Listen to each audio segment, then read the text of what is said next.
So this is part 2 of solving quadratic equations.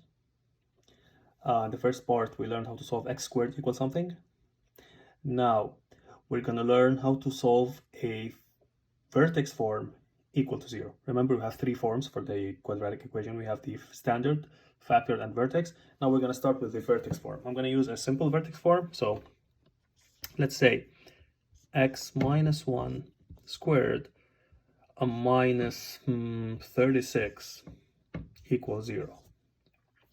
I want to solve this equation equal to 0. Since this is a vertex form and x is contained here in this bracket, so I can isolate this bracket on its own and take 36 to the other side. So I can do it by saying x minus 1 squared equals 36. Now, following the approach that we did in the first video, something squared equals 36, then what should be this something inside the bracket? It should be either 6 or negative 6. So this thing, whatever it is inside the bracket, its value is 6 or minus 6. Now, what is this thing? It's x minus 1. Hence, I got two equations, and then I solve them like I do with any normal equation. So here, you take this one here, so that's plus 1. Therefore, x equals 7.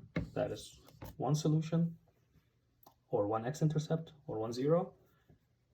Take that there. It's going to be, again, plus 1. Negative 6 plus 1 is negative 5. So x equals negative 5 is the other x-intercept. Now, I know the vertex of this, so here it makes it much easier for me to graph it because I know the vertex, which is 1 and negative 36, so that's the vertex.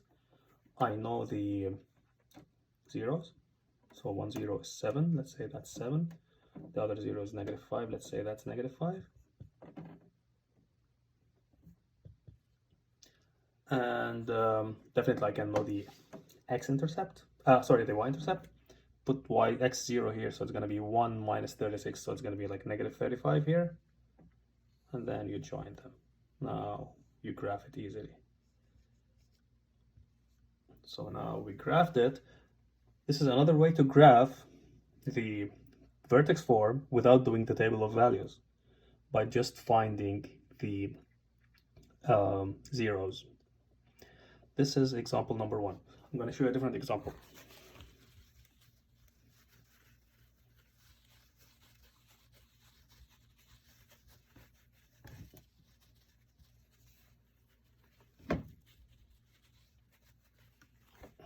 So what if the equation was something like that? Like we have a value of a, let's say, negative 3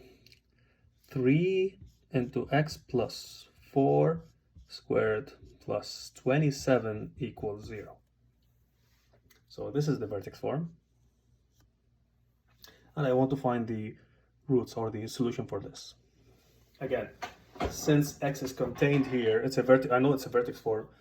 I can take this to the other side.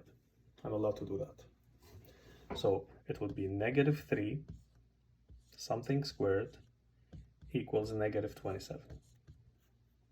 And what is that something squared? It's x plus 4. I don't care what this is now. I know that it is something squared.